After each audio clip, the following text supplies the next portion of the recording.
আমি আল্লাহকে যারা অস্বীকার করবে, আল্লাহর সঙ্গে যারা কুফরি করে, আল্লাহর সঙ্গে যারা শরীক করে, আল্লাহকে যারা অস্বীকার করবে, আমার আল্লাহ বলেন তাদের জন্য আমি আল্লাহর পক্ষ থেকে মহা শাস্তি রয়েছে।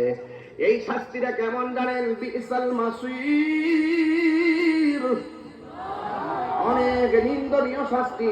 কারণ আল্লাহকে মানতে হবে, আল্লাহকে জানতে হবে, আল্লাহর জাত এবং সিফতকে হৃদয়ে ধারণ করা লাগবে। এই রাজা বিরাজ, এই ক্ষমতার মালিক, এই পৃথিবীর আদি অন্ত যা কিছু রয়েছে সব কিছুর মালিক জবান খুলে বলেন কে? তাবারাকাল্লাযী বিয়াদিহিল মুলকু ওয়া হুয়া আলা কুল্লি শাইইন কাদির। এই ধরাধামে যা কিছু আছে সব কিছু একজনের হাতে।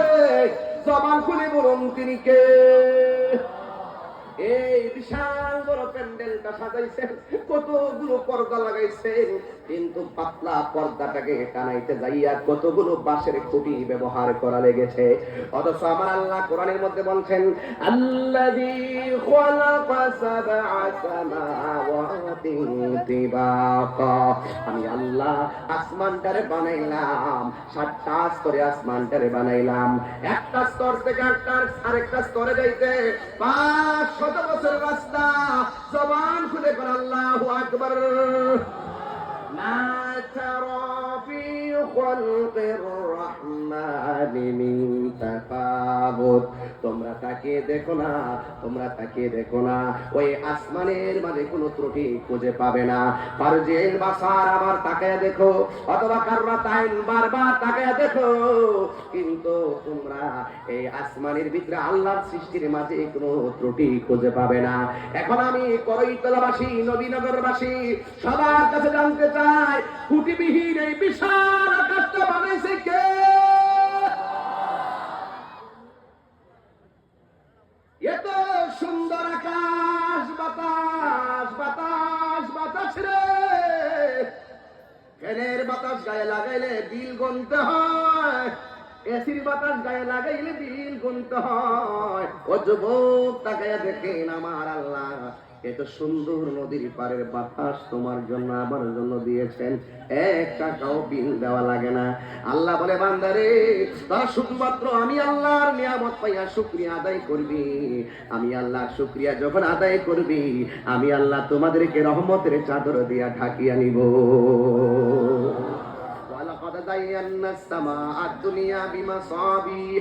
আসমানের দিকে তাকাইয়া দেখো কি সুন্দর করে রাতের আকাশটা আমার আল্লাহ তারকা দিয়ে, আলো উজ্জ্বল তারকা দিয়ে সাজাইছে।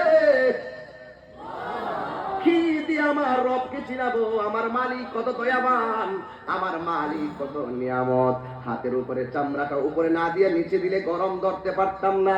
পায়ের চামড়াটা নিচে না দিয়ে যদি উপরে দিত, উপরে চামড়া যদি নিচে দিত, কংক্রিটের মধ্যে গরমের মধ্যে পায়ে রাখতে পারতাম না। আল্লাহ রাব্বুল আলামিন এত সুন্দর করে উপযোগী করে আল্লাহর চয়েস মতো আমাদেরকে সবকিছু বানিয়েছেন। এই জন্য আল্লাহ বলছেন, ফাবি আই আলা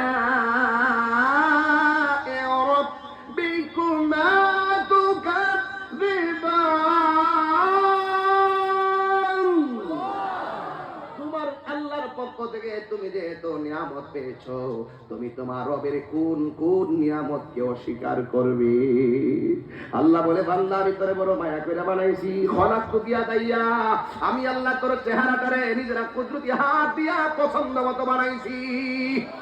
الذي خلقك فسواك فعدلك في أي صورة ما شاء ركبك।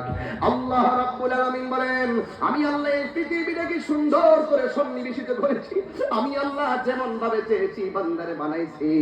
আমি আল্লাহ বান্দারে টেন্ডারবাজি করার জন্য পাঠাই নাই, রাহাজানি করার জন্য পাঠাই নাই। আল্লাহ রাব্বুল আলামিন আমাদেরকে খুন খারাপি, সন্ত্রাসী, জঙ্গিবাদী, বোমাবাদী করার জন্য পাঠাই না। ও আল্লাহ, কেন তুমি আমাদেরকে পাঠাইছো?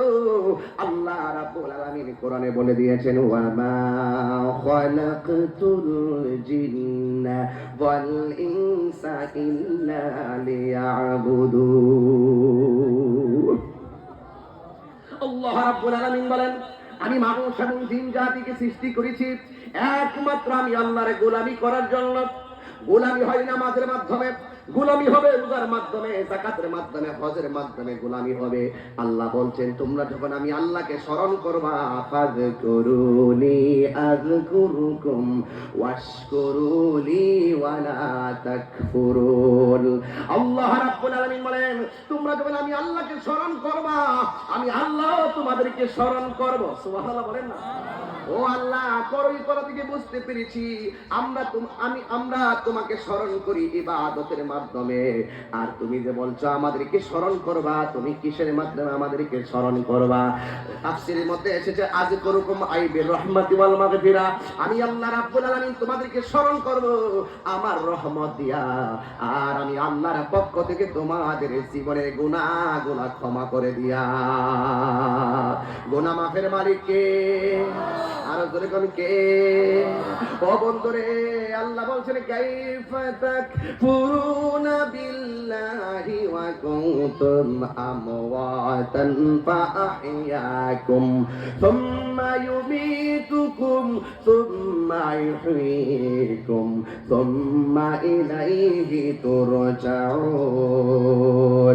আল্লাহ রাব্বুল আলামিন বলছেন তোমরা কিভাবে তোমাদের রবকে অস্বীকার করছো, অথচ তুমি ছিলে মুর্দা। আমি আল্লাহ রাব্বুল আলামিন তোমাকে জীবন দান করে দিয়েছি। জীবন দেওয়ার পরে তুমি এমপি হয়েছো, জীবন পাওয়ার পর আমি মন্ত্রী হয়েছি, জীবন পাওয়ার পর আমি মন্ত্রী হয়েছি, জীবন পাওয়ার পর ডিসি হয়েছি, জীবন পাওয়ার পর বক্তা হয়েছি, জীবন পাওয়ার পর বিশ্বাস হয়েছি, এরপরে জীবন পাওয়ার পর বিল্ডিং এর মালিক হয়েছি, জীবন পাওয়ার পরে আমি বিল্ডিং এর মালিক হয়েছি।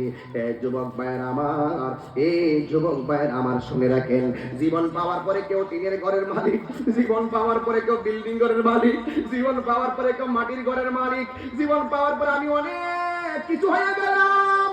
সব কিছু আমার আল্লাহ একটা বাক্য লাগাইয়া স্তব্ধ করে দিয়েছে। আল্লাহ কয়ে সুম্মা ইউমীতুকুম, অতঃপর আমি আল্লাহ তোমাদেরকে মৃত্যু দিব, এরপরে তোমাদের মরণ হবে। মরণ পাওয়ার পরে আমার ক্ষেত্রে জমির সব মালিকানা শেষ।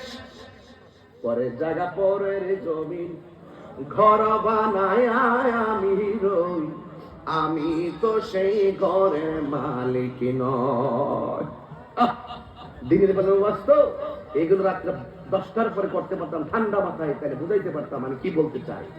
আমি দেখেছি এখানে খবরবাসীর উদ্যোগে মাহফিল, কিছু কথা যদি না বলি হক আদায় হবে না, এই জন্য বলতেছি। বলেন না, পরের জায়গা পরের জমিন ওই আমি তো সেই ঘরের মালিক নয়। পরের জায়গা পরের জমিন ঘর বানায় আমি রই, আমি তো সেই ঘরের মালিক নয়। সেই ঘর কানাদার জমিদারি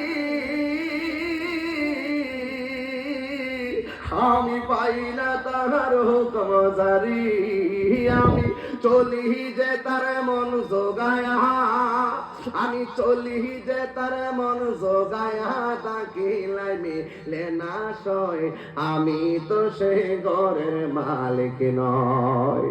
জমিদারের ইচ্ছা মতো দেই না জমি চাষ, তাই তো ফসল ফল না আর দুঃখ 12 মাস।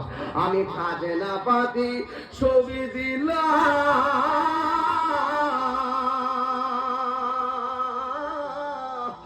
জমিন আমার হয়ে যে নিলাম, আমি চলি যে তার মন জোগায়, আমি চলি যে তার মন জোগায়া, মনের জ্বালা কারে কই, আমি তো সেই ঘরের মালিক নয়। পরের জায়গা পরের জমিন ঘর বানায় আমি রই, আমি তো সেই ঘরের মালিক নয়। জোরে কি আল্লাহু আকবার বলা যাবে না? আমি জানি আপনাদের গরমে কষ্ট হইতেছে, ক্ষুধা লাগছে মনে হয়। ও যুবক, এখানে অনেক যুবক এসেছে দুপুরের খাবারও খায় না, কিন্তু একটা কথা মনে রাখবেন, হায়াতের মালিক একজন। জবান খুলে বলুন তিনি কে? এই আওয়াজে মানি না, জবান খুলে বলো তিনি কে? আল্লাহ বলে আমি তোরে মরণ দিন, মরণ দিলে বাড়ির মালিকানা শেষ, মরণ দিলে ব্যাংকের টাকার মালিকানা শেষ। মরণের সময় তোমার যে কষ্ট হবে, এই কষ্টের ভাগ পৃথিবীর কেউ নিবে না, কিন্তু ব্যাংকের টাকার ভাগ নেওয়ার মানুষের কোনো অভাব হবে না। কথা বলেন ঠিক কিনা? এই দুনিয়ার কেউ কাহার নয়। হাজার হাজার মানুষ নবীনগরের জমিনে, হাজার হাজার মানুষ দিনের বেলা গরম মধ্যে চলে এসেছেন, কিন্তু আমি যখন দুনিয়া ছেড়ে চলে যাব, আমার মরণের ভাগ পৃথিবীর কেউ নিবে না, আমার কবরের আযাবের ভাগ পৃথিবীর কেউ নিবে না। তার মানে প্রমাণ হয়ে গেল এই পৃথিবীর কেউ কাহার আপন নয়। কথা বলেন ঠিক কিনা? সুখের সময় দেখবা বন্ধুর অভাব নাই, অসময়ে চার জায়গায় ডানে বামে তাকায় দেখবা তোমার বান্ধব কেউ নাই, কিন্তু আল্লাহ প্রেমে যদি দাবিত করতে পারেন,